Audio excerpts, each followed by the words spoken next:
This is the Lone Crater YouTube. We hope this video helps.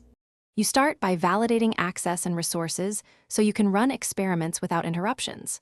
First, make sure your account has GPT-4 fine-tuning enabled, billing verified, and quota checked.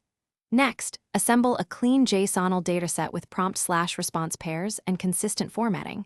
You want 1K to 100K examples depending on scope. Finally, create a reproducible workspace. Name files, record hyperparameters, and snapshot tokenizer choices so you can iterate reliably and avoid hidden drift.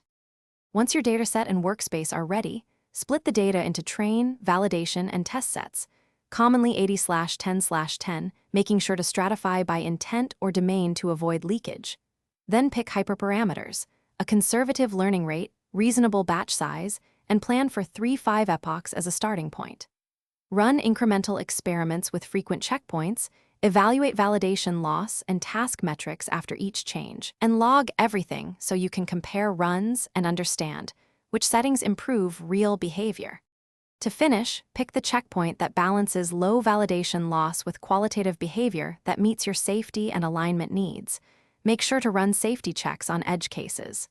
Deploy gradually using canary testing so you monitor latency, accuracy, and hallucination rates in production. If something goes wrong, here's a focused troubleshooting tip. Reduce the learning rate, add more diverse examples, and reevaluate or relabel noisy samples. This will often stabilize performance without restarting the whole workflow. Thanks for watching. Consider subscribing if we helped you.